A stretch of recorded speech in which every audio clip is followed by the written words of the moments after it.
Hey, what's going on? This is the Body Punch Podcast, and my name is Naz. Let's talk about Paul versus Silva.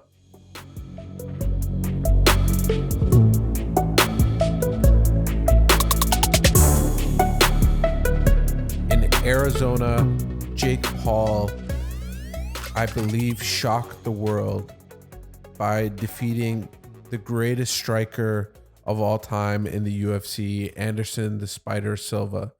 The YouTuber took him to all 8 rounds and got an amazing, spectacular win over the UFC veteran.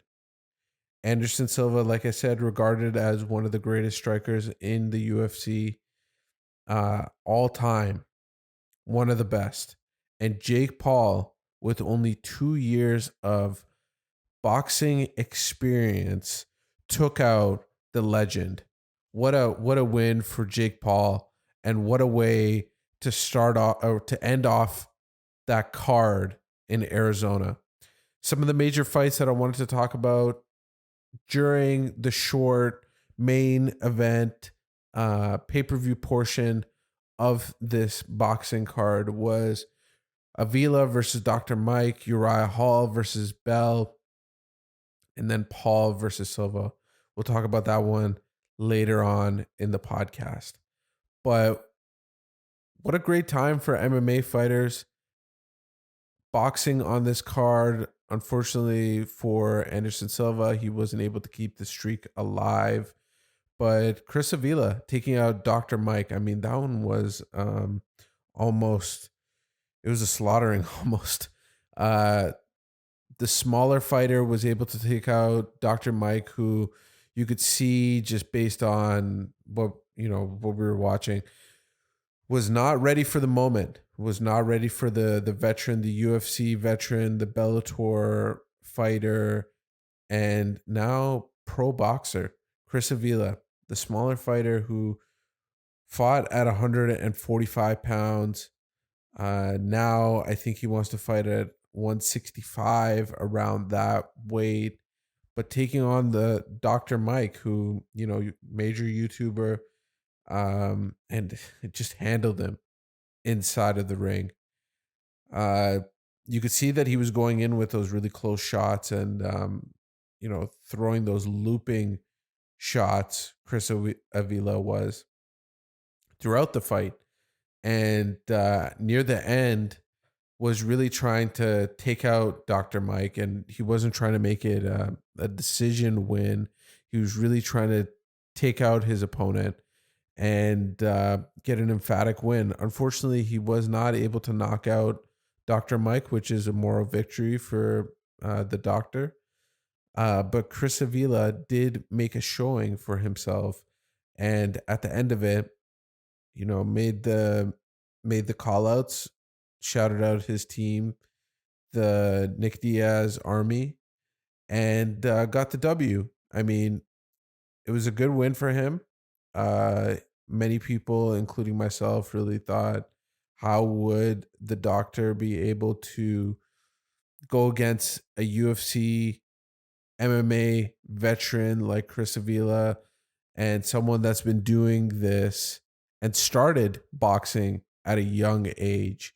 And Chris Avila showed why, not only that, what the difference is between someone who's been striking their whole life and someone that just picked it up. And again, we're going to talk about Jake Paul and Anderson Silva later on. That's why that fight was so surprising in its outcome for me. Uriah Hall taking out Bell. Uriah Hall, as per the commentator, the Showtime commentators, wasn't making a real showcase for himself in that fight, wasn't showing anything crazy for the commentators, but I mean, he did get the W. When it comes to these kind of fights, when you have these 8-rounders, when you have these 4-rounders, you really got to hit the pedal to the metal at the beginning of the fight. And it's a sprint. There's no conserving your energy. There's no I'm going to wait until the last round. I'm going to wait until these championship rounds or the second back half of this fight. That's not happening in these boxing events. Jake Paul, Anderson Silva, a little bit different. That one went 8 rounds, but for Uriah Hall to, he just didn't put the pressure on right away. And you can't really say anything bad about him not, just putting on that pressure right away. It's just the fact is that he had to feel out what Bell was throwing in that fight. Uh, he might have come out and done something crazy and then got knocked out. I think Uriah Hall played it a little bit safe, and I agree with what a lot of people are saying. But when it comes to this fight, it's just you just don't know your opponent. There's not that much footage of him. Obviously, Bell did have one other fight, and he knocked out his opponent in devastating fashion. But you don't know the growth that someone can make in that short amount of time. You don't know what's going to happen. So you got to feel out in the first round, the second round a little bit more. And then obviously he doesn't have that much time left. So, but when it comes to Uriah Hall's boxing, I mean, yes, he's not a, championship boxer.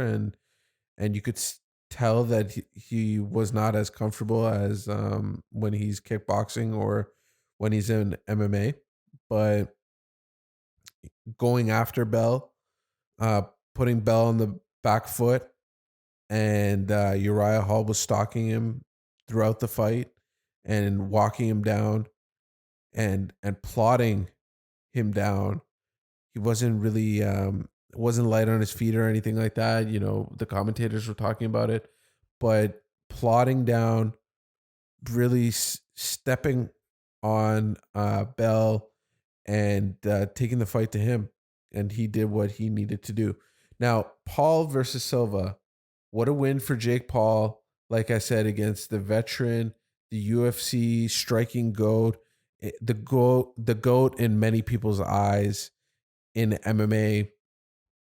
There's a real case to be made, especially when Anderson Silva was in his heyday. Now, before we talk about the actual fight, I just want to bring up the matchup stats. I like to bring this up because these are some of the things that indicate how we feel the fight is going to go before it even happens. And this is what we were looking at. Someone who's similar in height, only a 1-inch height differential between the two gentlemen. And the age you can see here is 25, and Anderson Silva was 47 in this fight. That was a big factor, and we're going to talk about it later on, but a big factor was that age. I mean, we could see that Anderson Silva was pushing it in the second half of those rounds, near the end of the rounds in the 1 minute mark. Anderson Silva really, hit the gas pedal and went after Jake Paul. But in the last round and in the second to last round, you could see Anderson Silva understood that he was falling behind in the fight and really put it on Jake Paul, and that left that opening for that knockdown. And Jake Paul getting that knockdown, that 10-9 round for Jake Paul, solidified this fight for me. I had Anderson Silva almost winning it by a really slight margin. And then that knockdown just really pushed Jake Paul over the edge for me. The records before this, or, these are the records that I have currently, including the Anderson Silva loss to Jake Paul. Jake Paul is now 6-0. We're going to talk about who he's fought before, and we're going to talk about who Anderson Silva has fought in boxing. He slides to 2-2 now when it comes to his boxing record. But a big thing that I wanted to note here was the age. This is something that everybody was already talking about, so I'm not going to harp on it too much, but Jake Paul taking on the almost 50-year-old Anderson Silva. And you could see that some of the real high twitch muscles and all that kind of stuff, it kind of eluded Anderson in this fight, going against the way younger fighter. I mean, they kept on showing that image of Anderson Silva and Jake Paul when he was a little kid, and they were meeting each other for the first time. And who knew later on, these two gentlemen would fight each other in the boxing ring. It was so weird, to stray away from the stats just a little bit, but it was so weird to see GSP there, Anderson Silva there, and then Anderson staring off against Jake Paul. You couldn't have predicted this a couple years ago. And here it is. We got the results, and Jake Paul got the win over the Spider. Now, next, I want to talk about Anderson Silva's record. I'm going to talk about two of his last fights. Anderson Silva's boxing career is very interesting. He had a fight in, I believe, 2005. He had one before that as well. But those fights were in between or right before his MMA career. So the two fights that I wanted to really talk about in his record was the Chavez Jr. split decision win that he had against him in Mexico, the Tito Ortiz KO that happened in Florida just, I believe, a year ago. Now, the Tito Ortiz one, I mean, that was a brutal knockout. He was in the corner of the boxing ring and flatlined Tito Ortiz in that fight. It really didn't look like these two gentlemen were, fighting the same fight, who had the same experience as one another. Now, the Julio Cesar Chavez Jr. fight is the one that I really want to pinpoint when it comes to Anderson Silva's boxing record. When it comes to Anderson Silva's boxing record, you really have to, there's only a handful of fights when it comes to this. But what the Chavez Jr. fight showed me was that he was able to go against elite competition, go into hostile territory, and take a win off of who many believed would mop the floor with Anderson Silva.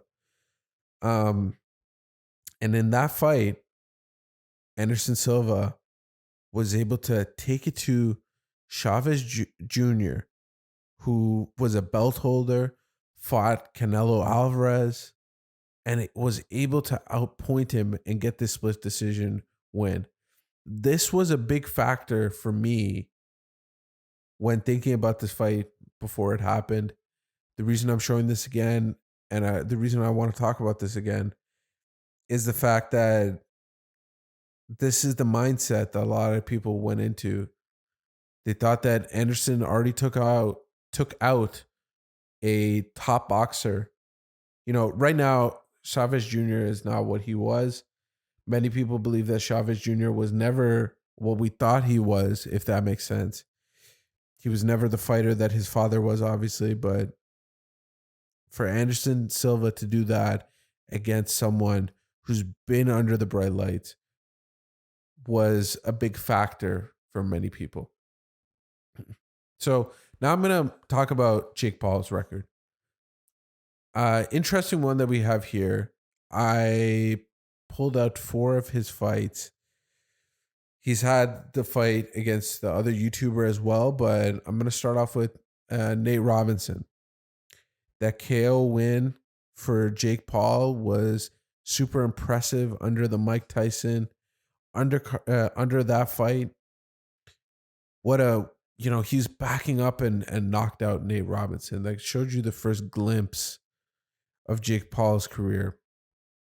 Then he knocks out Ben Askren in devastating fashion. Gets the split decision win against Woodley, which was a little controversial under his eyes. At one point, we saw the first chink in Jake Paul's armor where Woodley almost put him through the ropes. He almost ended the Jake Paul Express right there. But he came back, outpointed Woodley again with that split decision win. The real one that I thought was super special was he fought Woodley for the second time. This is a UFC veteran, 170-pound champion of the world in the UFC, who already looked over the tape that he had in his last fight and then was able to adapt and then still got brutally knocked out by Jake Paul. That's the one that I really want to pinpoint when it comes to these four fights, was the fact that you have a veteran of the sport who was able to go over his fight against Jake Paul and then still get brutally knocked out like that. That's what for me. Obviously, the fight wasn't the most technical and the most amazing at that point. But what Jake Paul was able to do with a seasoned veteran like Tyron Woodley and KO him shows his power, shows how smart he is as well, and how quickly he's rising and moving his skills up. Meaning, from fight to fight, we see major improvements, and that's what we saw in this fight against Anderson Silva. Now, the next thing and the last thing that I want to talk about are the stats and what happened in the Paul versus Silva fight.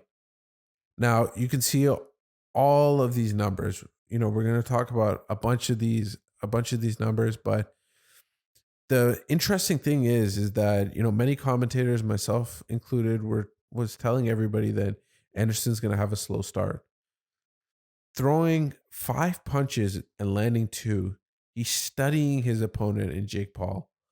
And then later on in the next round, his total punches that landed were 7 out of 21. Jake Paul landed around 6. And that was out of 36 punches. And then you can see in that same second round, Silva didn't get any of his jabs to land. But he got the power punches to land. 7 out of 15 landed for Anderson Silva. He's throwing a lot of power shots. Again, we'll see that near the fourth round, when it comes to total strikes, Anderson Silva starts bringing up his volume. The third round, he brought it up a lot. 53 strikes, 12 of them landed. And when it comes to bumping up those numbers, that's what happened. I think Anderson Silva, like I was saying at the beginning, was really, trying to be reserved, trying to play a little bit of those mind games. But by these numbers, you can see that at one point, Anderson Silva thought that he was losing the fight. And when it comes to the power strikes that Anderson Silva was throwing in this fight, near the tail end of it, it was becoming a lot more than Jake Paul. He was becoming really aggressive, and that's what opened him up. And the shot that Jake Paul landed, Luke Thomas did a really good tape study on Jake Paul. And one of the things that he noted, and something that a lot of boxing fans forget because we watch such high-level boxing, is these small notes. And one of the notes that he mentioned was crossing your legs. And what he meant by crossing your legs was being off balance. And the shot that Jake Paul hit Anderson Silva with was a shot that Anderson had no clue was coming. And if you look at his base, he was totally off balance. That same thing that Luke Thomas was talking about when it comes to Jake Paul applies to Anderson Silva, meaning what we imagined would be one of the faults of Jake Paul was actually one of the things that took out Anderson Silva, and how frustrated he was in this fight. The real, like, you look at all these shots, right? You look at all the shots that were landed, where Anderson Silva was really about to crack the Da Vinci Code when it comes to Jake Paul. Meaning, obviously, if you put a high-level boxer in there, they'll be able to figure him out. But for MMA fighters, he was about to crack the code, and it was becoming that clinch work, getting those uppercuts in, getting those close shots in. That was going to be one of the ways that Anderson Silva could have really pushed through in this fight. But you could see what Jake Paul was doing was he was initiating a lot of those clinches. A lot of, if they got way too close, he would clinch up, right? And Anderson Silva was his whole game plan was about getting up close and throwing those close uppercuts, which I'm going to mention a lot because I feel like that would have been a tool that Anderson Silva could have really utilized a lot more in this fight if they would have landed. Of course, he's got to plan these things out. He's got to throw them at the right time and all that kind of stuff. But man, if one of those uppercuts, if they landed and caused some trouble for Jake Paul, we could have been looking at a different fight right now. And even in Anderson Silva's heyday, which people were mentioning, he wasn't known as someone that was knocking people out with his hands all that much. The Forrest Griffin fight and a couple more are exceptions. But this is someone that was knocking a lot of people out, with kicks, choking them out, all that kind of stuff. But, at 47 years old, to go in there and show what Anderson Silva did, it was amazing. But it also shows you that Anderson Silva was a little bit reserved in this fight. He was really picking his moments to step on the gas and really put it on Jake Paul. And I think that was one of the things that, of course, didn't help him.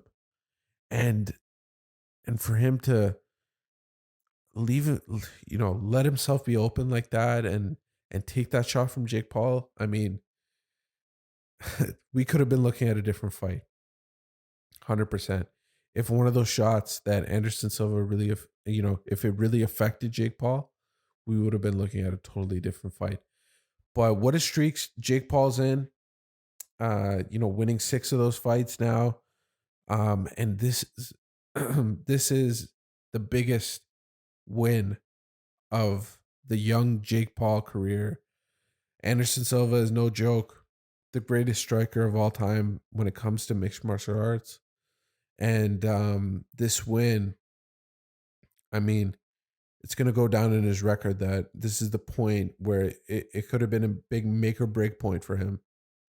And he took that challenge and went past it and took on the Spider, bloodied him up, which was weird to see too when it comes to when you're just looking at stuff that, like seeing how each one of these guys looked and small things like that. I mean, it doesn't really affect the fight, but it was weird to see Anderson Silva bloodied up the way that he was in this fight. And it was crazy. And the commentators were mentioning it a lot, but pro Anderson Silva crowd, pro MMA crowd coming to see Anderson Silva defeat Jake Paul, which was weird to see. And, but what a good event. Looks like Jake Paul wants Nate Diaz. Obviously, the Canelo one is not a joke in his eyes, but it's not one that's going to happen. And it seems like Nate Diaz is next. And boy, what a fight that's going to be, but what a tough one. I mean, after seeing this, I really think that this is leaning towards a Jake Paul win against Nate Diaz also. Against a smaller fighter. I know he's been boxing a lot longer than most UFC fighters, but I mean, this guy's big. He's learning quick. He's adjusting to situations now. And he's going to be a real problem. Just like his nickname, the Problem Child. What a great win for him. What a great event. I mean, let's see what happens next. It seems like the rocket ship has now just exploded. It's going to the moon now. Again, like I said, this would have defined his career. If he would have lost, he would have fought other YouTubers. Now that he's won, he's solidified himself to fight against Nate Diaz or some other retired UFC fighter. There's a big drama when it comes to Nate Diaz's career, when it comes to his UFC contract and all that kind of stuff. So we'll see how that one plays out. But again, what a win for Jake Paul. I really appreciate you listening. Please like, subscribe, hit the bell notification on YouTube. Give 5 stars on the different podcast platforms. It really helps. And again, thank you. Leave a comment. I want to see what you guys are talking about and what you think about this fight and who's next for Jake Paul. I really appreciate it. Thank you again. This has been the Body Punch Podcast. My name is